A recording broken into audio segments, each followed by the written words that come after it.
surfaces which were plane. In our today's class, we will be seeing the refractions occurring in the spherical surfaces. तो बच्चों spherical surfaces दो तरीके से हो सकती है, एक जिसको हम बोलते हैं कॉन्वेक्स स्फेरिकल सरफेस और दूसरा जिसको हम बोलते हैं कॉनकेव स्फेरिकल सरफेस। तो अभी हम लोग स्फेरिकल सरफेसेस ले रहे हैं जो एक साइड से ही जिसकी सरफेस यूज आ रही है। बाद में जब हम लेंसेज पढ़ेंगे तो उसमें यही स्फेरिकल सरफेसेस दो होंगे, क्योंकि लेंस में आप लोगों को पता है कॉन्वेक्स लेंस इस तरीके का होता है। तो यहाँ there are two surfaces which act, one is this surface and the other one is this surface. So it has got two surfaces. Similarly, concave lens, it has also got two surfaces, refracting surfaces. The first is this one and the second is this one. But to reach up to lens, we will first see how the refraction takes place from a single spherical surface. तो single spherical surface को समझने के लिए आप ये दोनों diagram देखिए। यहाँ हमने एक सरफेस स्फेरिकल सरफेस कंसीडर कर लिया। So this surface it is convex spherical surface because it is convex on the रेडर साइड। ये तो आप यहाँ देख सकते हैं if this is air and the rays will be coming from this side, that means we will be seeing first the case of refraction from रेडर to denser. Similarly, we will also be seeing the cases of refraction in a concave spherical surface from rarer to denser. Later on, we will be seeing the reverse of this. That what will happen if the rays are going from denser to rarer medium in the case of convex spherical surface, as well as we will also be seeing the case in which the rays will be going from denser to rarer in the case of concave. तो सबसे पहले हम लोग single spherical surfaces पढ़ रहे हैं, बाद में हम लोग जब लेंसेज पढ़ेंगे तो उसमें दो स्फेरिकल सरफेसेस हम लेते हैं। स्फेरिकल सरफेस का मतलब ये होता है कि अगर एक रिफ्रैक्टिंग सरफेस है जो स्फेरिकल शेप में हो तो उसका एक पार्ट हम कंसिडर कर रहे हैं। तो इस केस में ये जो पॉइंट है ये पोल कहलाता है, जैसा कि हमने in the case of mirrors पढ़ा था। उसी तरीके से ये point for single spherical surface it is known as pole. जब हम लेंसेज पढ़ेंगे तो ये पोल की जगह पे the point where both the spherical surfaces are meeting at this point it is known as optical centre. Similarly, this point will be known as optical center for the concave lens. But in case of single spherical surface, we call it as pole. So, in the case of two spherical surfaces, there are two poles actually. One is here and the second one is here. Similarly, one is here and the second one is here. In the case of single spherical surface, there is only one pole, because there is only one spherical surface which we have to consider. Similarly, this is the pole for concave spherical surface. Now, this line is known as, again same as in the case of mirrors, what we had seen, this is known as principal axis. Similarly, this is known as principal axis for concave spherical surface. Now, one more thing, the center of curvature for a convex spherical surface is inside the refracting surface, that is जहाँ denser medium है वहाँ इसका center of curvature होता है, क्योंकि ये जो spherical surface है इस तरीके से close हो रही है। तो इसका अगर आप इसको imagine करिए, this is a part of that sphere, तो ये इस तरीके से close होगा, इस तरीके से sphere draw होगा, तो उसका center is known as center of curvature. But जब हम इसकी बात करते हैं तो ये जो है इस तरीके से क्लोज हो रहा है, ये जो स्फीयर है वो इस तरीके से ड्रॉ हो रहा है और ये उसका पार्ट हमने लिया है। तो यहाँ जो सेंटर ऑफ कर्वेचर है it is in the rarer medium. So the difference between convex spherical surface and concave spherical surface is that the center of curvature for the convex spherical surface surface is inside the denser medium. In the case of concave spherical surfaces, it is outside the denser medium, that is, it is inside the rarer medium. So you have to understand this. Later on, when we will be studying the case of two spherical surfaces, that is the case of lenses, there we will be seeing that there are two center of curvatures as well as there are two focuses. Because in this case there will be two spheres, one is this and the other one is this. So it becomes a part of two spherical surfaces. Similarly, this will also be a part of two spherical surfaces taken together, 1 and 2. So let us now study the refraction from rarer to denser in the case of convex and concave spherical surfaces. Later on we will be seeing the refraction from denser to rarer in both these two cases. So let us now start. So we will be seeing the first case of spherical refraction through the spherical refracting surface. तो बच्चों इसके लिए हमने convex spherical surface लिया है और yes we have taken the single convex spherical surface. तो बच्चों कुछ इस तरीके से आपको केस दिखता है, इसमें भी हम दो केसेस डिस्कस करेंगे. पहला, the case when the image is a real image and the case when the image is a virtual image. So we are discussing the case when the rays are going from rarer medium to the denser medium. It means the direction of the rays is from the rarer side. So this is the rarer side and this is the denser side. Similarly, rarer to denser. Let us also assume that the refractive index of rarer medium is N1 and the refractive index of denser medium is N2. So N1 is actually the refractive index of the air and denser, it means the refractive index of the refracting medium. Similarly, let us say that this is air and this is the refractive index of the surface of the refractive medium. Alright, so before we move into this, we have to assume certain things like we already did in the case of deriving mirror formula in the case of spherical mirrors. Similarly, here also we will assume certain things. So there are three assumptions that we have to make. ये तीन assumptions बहुत important है. First assumption क्या है? First assumption है बच्चों that the spherical surface should have very small aperture. So the aperture should be very small. The aperture should be small. We have already discussed that by having a small aperture, we actually obtain per axial rays. And when we will obtain per axial rays, the incident angle and the refracting angles will be very small.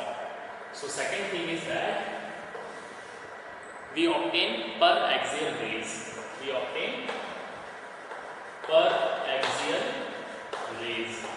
अब बच्चों पर axial race क्या होता है, ये पुराने video में मैंने आपको अच्छे से समझाया है. तो जिस तरीके से मिरर के केस में पर एक्सियल रेस का मतलब ये था कि इंसिडेंट एंगल और रिफ्लेक्टिंग एंगल जो बहुत छोटे होने चाहिए, उसी तरीके से जब हम रिफ्रैक्शन की बात करते हैं वहाँ पर भी जो पर एक्सियल रेस है इसका मतलब ये है कि angle of incidence and the angle of refraction they are very small. So that means that angle I and angle R. I is angle of incidence, R is angle of refraction. So they are very small. So if they are very small, then tan I will be approximately equal to I. Similarly,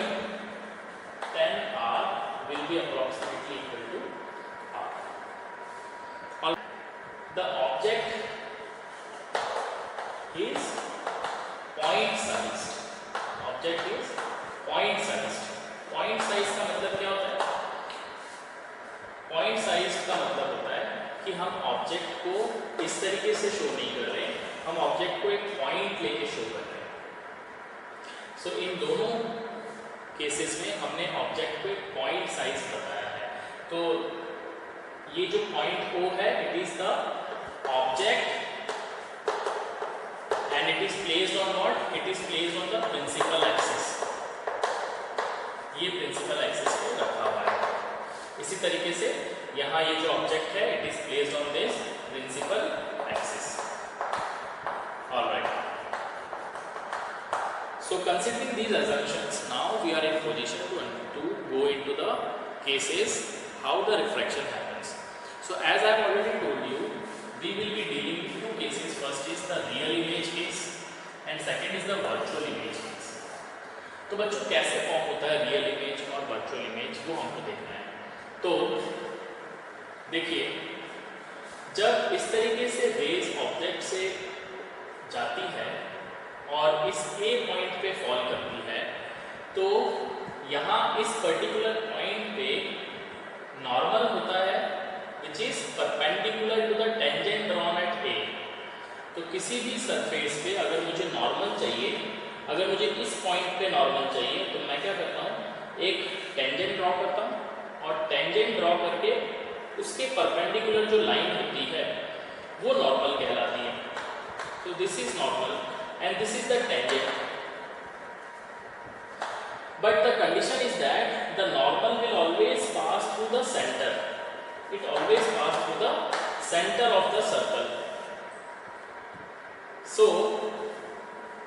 similarly this normal will also pass through the center of the sphere. So let us say that NC is the normal, it is the normal which is drawn at point A. तो यहाँ से जो raise O से जो A पे जाती हैं, ये अब it is going from rarer to denser. That means it will bend towards the normal. ये नॉर्मल की तरफ बैंड करेंगे। तो देखो बच्चों कैसे होता है ये, इसका ओरिजिनल पाथ ये है, पर ये थोड़ा सा इसमें जो है it bends towards the normal, that means it will go in this way. एक रियल इमेज मिलती है क्योंकि इस केस में इमेज हमको डायरेक्टली मिल रही है, हमको इसको प्रोड्यूस करने की आवश्यकता नहीं है। सो हमें प्रिंसिपल एक्सिस पे इमेज विदाउट प्रोड्यूसिंग हमको डायरेक्ट इमेज मिल रही है। बट कई बार क्या होता है बच्चों, अगर ये पॉइंट O इस सरफेस के पास में होता है, फॉर एग्जाम्पल ये केस, तो इस केस में अब ये इसका ओरिजिनल पाथ ये है, पर ये इतना ज़्यादा बैंड नहीं होता कि ये प्रिंसिपल एक्सिस पे डायरेक्टली फॉल कर जाए। तो ये it is very less, it is deviating. Suppose इस तरीके का केस हो, तो उस केस में direct it is going like this, so it will not touch the principal axis directly.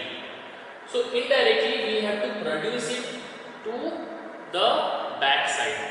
तो अगर मैं इसको प्रोड्यूस करूँ, इस तरीके से मैं इसको प्रोड्यूस करता हूँ, तो image is formed on the same side where the object is there, and that also when we are producing it. So this image is a virtual image and this image is a real image. दोनों में difference समझ आ गया? यहाँ हमें जो image principal axis पे मिलती है वो डायरेक्टली मिल जा रही है, पर ये तब होगा जब ये इतना ज़्यादा नॉर्मल की तरफ आ जाए कि ये प्रिंसिपल एक्सिस की तरफ इंटरसेक्ट कर जाए। बट अगर ये बहुत कम इसमें डेविएशन हो रहा है, जिसके दो कारण हो सकते हैं। पहला, depending upon the refractive index. दूसरा, ये जो पॉइंट ऑब्जेक्ट है ये इस पोल के पास में है, ये पोल है इसके पास में, तो उन केसेस में इमेज हमको वर्चुअल मिलती है। ऑल्सो लेट अस सपोज कि ये ऑब्जेक्ट जो है एंगल अल्फा ड्रॉ कर रहा है, इसी तरीके से centre of curvature is making gamma angle, so here alpha is this one and gamma is this. So gamma is the angle made by the normal with the principal axis. Alpha is the angle made by the incident ray with the principal axis.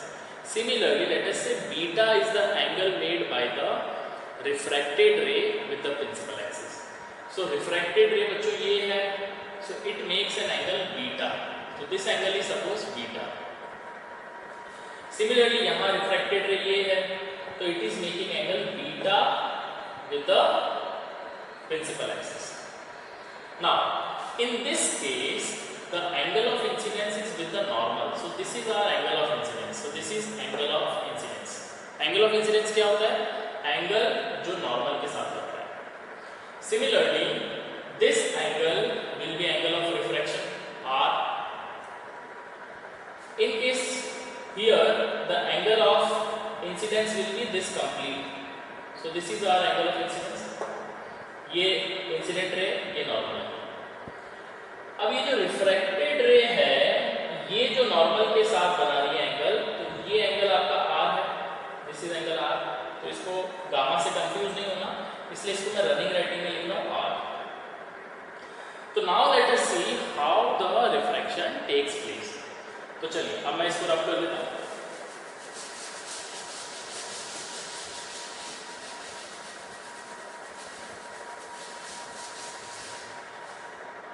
The first case is the case when the real image is there.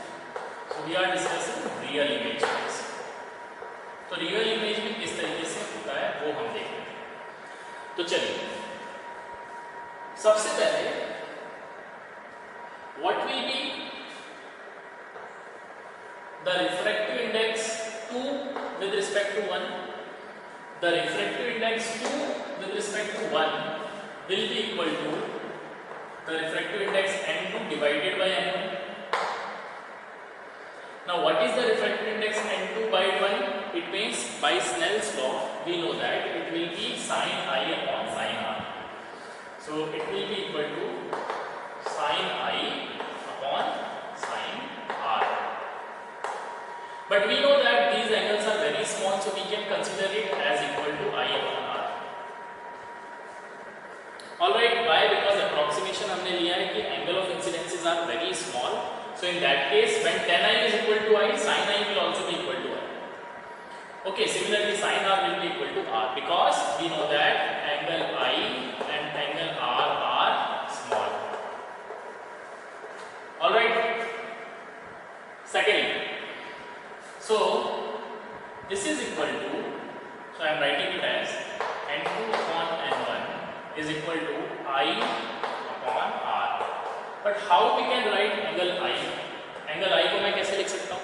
तो मैं इस triangle को देखूँ, ये जो triangle है OAC, इसमें angle I जो है वो एक्सटीरियर एंगल है और I will be equal to, exterior angle is equal to sum of the interior opposite angles.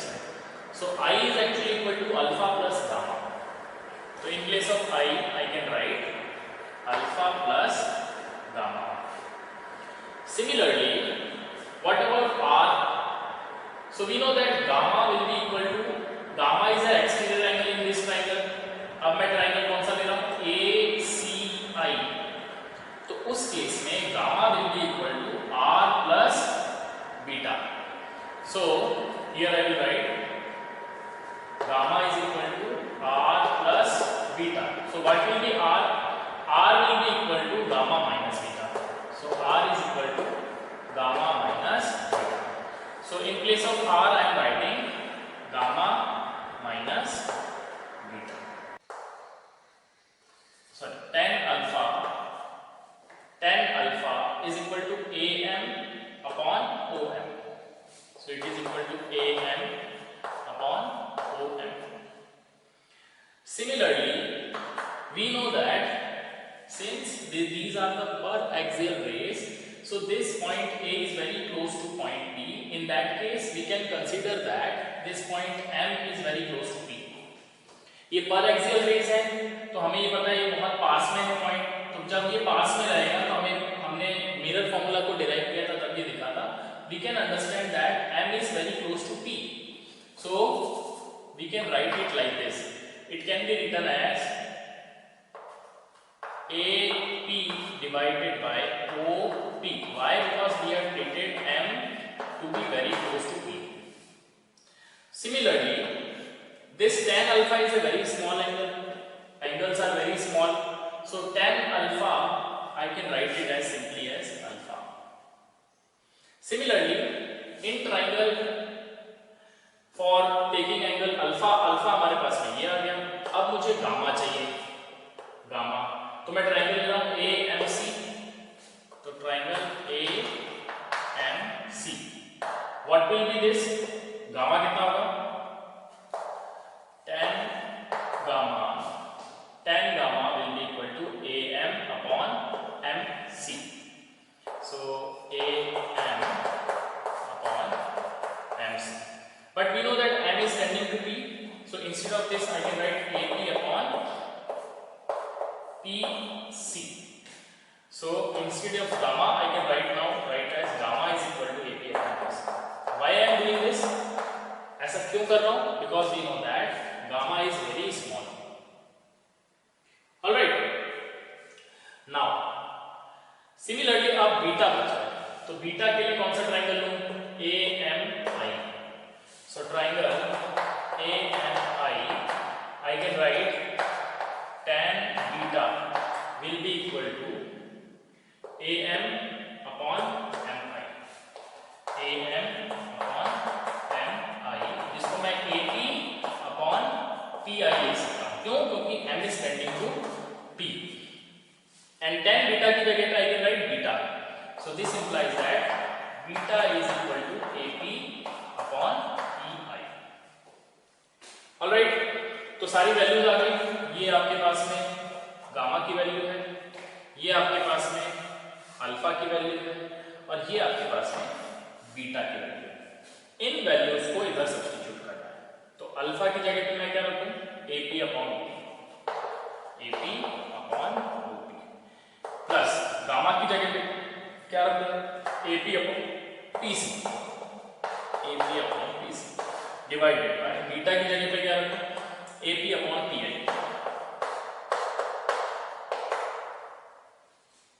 Okay, यहाँ गामा माइनस ये है, तो गामा की जगह पे क्या है? AP plus. So I can write it as gamma की जगह पे AP upon PC minus beta AP upon PI. Okay, अब देखिए ये AP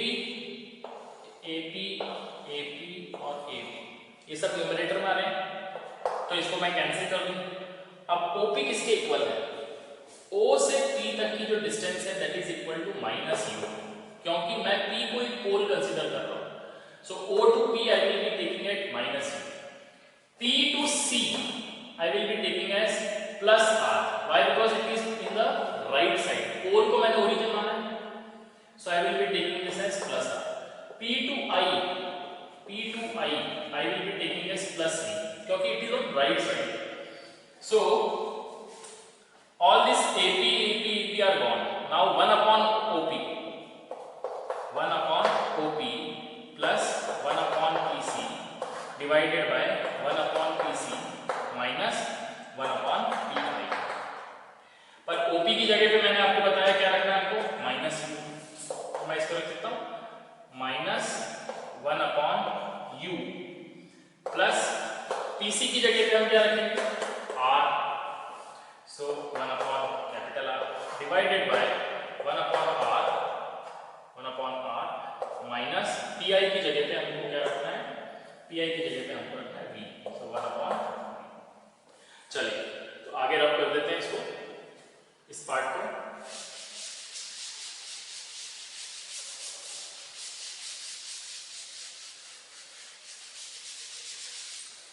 So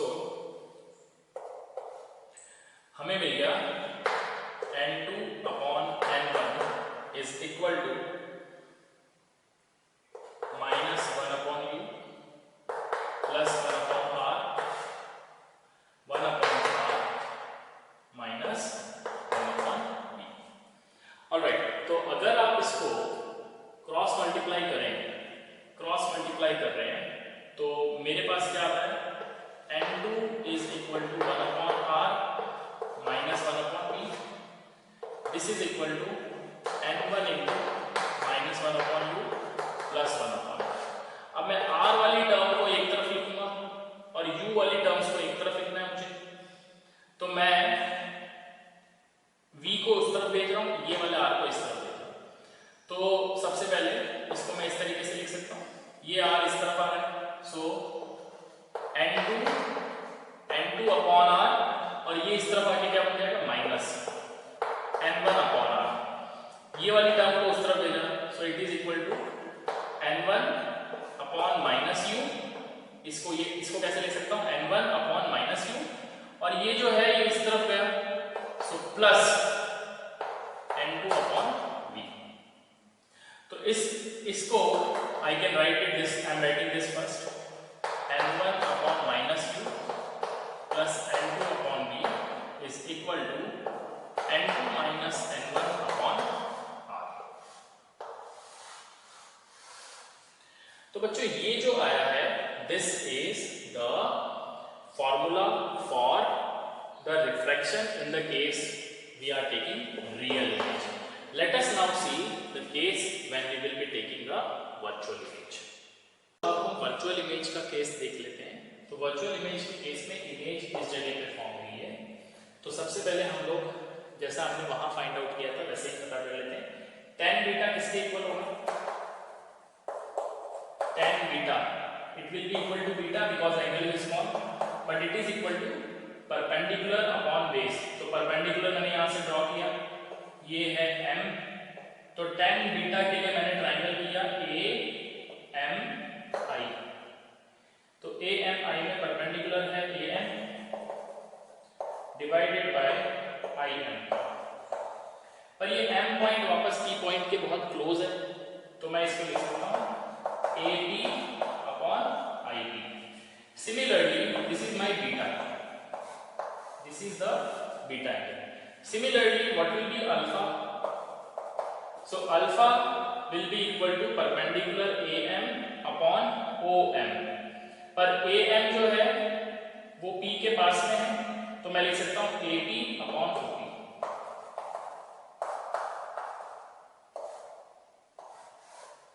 now gamma, so gamma के लिए वापस क्या होगा, एंगल छोटा है तो tan गामा की जगह पे मैं गामा लिख सकता हूं। सो गामा के लिए हमने ये ट्रायंगल कंसीडर किया, तो AM upon MC, but M is close to P, so AP upon PC। Alright, अब हम बच्चों वापस देखते हैं, डेंसर रैरर से डेंसर में जा रहा है, तो उस केस में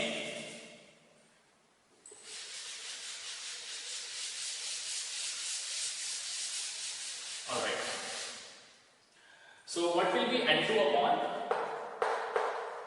N1, N2 upon N1 will be equal to sin I upon sin R, sin I upon sin R which will be equal to I upon R, but I किसके equal है, तो इधर देखें I जो है exterior angle है alpha और gamma का, so alpha plus gamma, alpha plus gamma, R I am writing it like this, so don't get confused with gamma, it is R, okay, so R को इस तरीके से लिख रहा हूं ताकि गामा और R में कंफ्यूजन ना हो। तो how you will write R क्या है, तो R ये एंगल दिख रहा है आपको बच्चों, तो ये कौन सा है ट्रायंगल, ये ट्रायंगल है, ये जो ट्रायंगल है ये, तो ये एक्सटीरियर एंगल है किसका, बीटा और गामा का, so it is equal to beta plus gamma. Now alpha, value of alpha is, we have seen AP upon OP, gamma AP upon PC divided by beta AP upon IP plus gamma AP upon PC। अब बच्चों इधर देखिए PC का मतलब है radius of curvature, so PC is equal to R,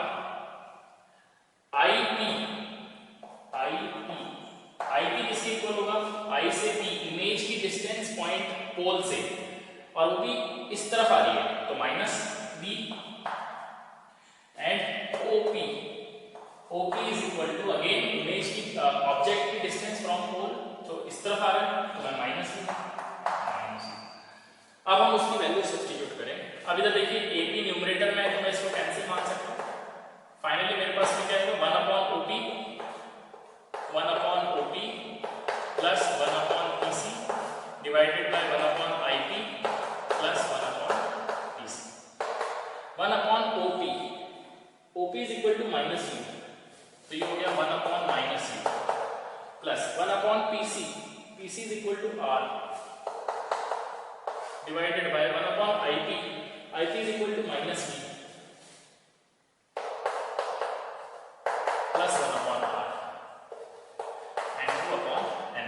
cross multiply करके हम लोग लिखेंगे तो ये हो जाएगा n2, r वाली टर्म्स को मैं एक तरफ लिख रहा हूँ, सो 1 अपॉन r, n1 से मल्टीप्लाई किया और इस तरफ लेके आया तो minus n1 into 1 upon r, this will be equal to n1 से यहाँ मल्टीप्लाई किया, so n1 upon minus u, ये v जो है 1 अपॉन v वाला इस तरफ आके n2 से मल्टीप्लाई हुआ और उस तरफ गया तो प्लस हो गया, सो n2 अपॉन v।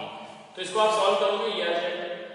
अब बच्चों n2 ये 1 upon r radius of curvature जो है वो कॉमन है, तो मैं ये वाली टर्म को पहले लेफ्ट में लिख रहा हूँ, तो मेरे पास में आ जाता है n1 upon minus u plus n2 upon v equals to n2 minus n1 divided by n2 minus n1 divided by r। Alright, तो बच्चों इस फॉर्मूले को देख करके हमें मालूम पड़ता है कि दोनों ही केसेस में चाहे इमेज रियल बन रही हो चाहे वर्चुअल बन रही हो, हमारा जो फाइनल रिजल्ट है that is the same, that is n1 upon minus u plus n2 upon v equals to n2 minus n1 upon r। अब बच्चों हम लोग देख लेते हैं the case of a concave spherical surface। Alright बच्चों, अब हम देख लेते हैं the refraction from rarer to denser in the case of concave refracting surface। अभी हमने convex refracting के दो केसेस देखे थे, तो आइए बच्चों इस केस को भी हम लोग स्टडी कर लेते हैं। तो यहाँ पर ऑब्जेक्ट पॉइंट ऑब्जेक्ट है और वो प्रिंसिपल एक्सिस के ऊपर पड़ा है, this is our principal axis. So point object से incident ray when it falls at point A, तो आप यहाँ देख सकते हैं पॉइंट ए पे ये हमारी नॉर्मल है जो सेंटर ऑफ कर्वेचर से जा रही है। अब इस पॉइंट पे जो रिफ्रैक्शन होगा, since the rays going from rarer to denser it will be bending towards the normal, तो कुछ रे जो होगी वो इस तरीके से बेंड करेगी। तो बेंड होने के बाद क्योंकि अब ये प्रिंसिपल एक्सिस को आगे जाकर के नहीं मिल पाएगी तो हम इसको पीछे की साइड में प्रोड्यूस करते हैं। तो आपने इस तरीके से लिखा, इस तरीके से ये रे प्रोड्यूस होगी और इस जगह पे इमेज फॉर्म होगी।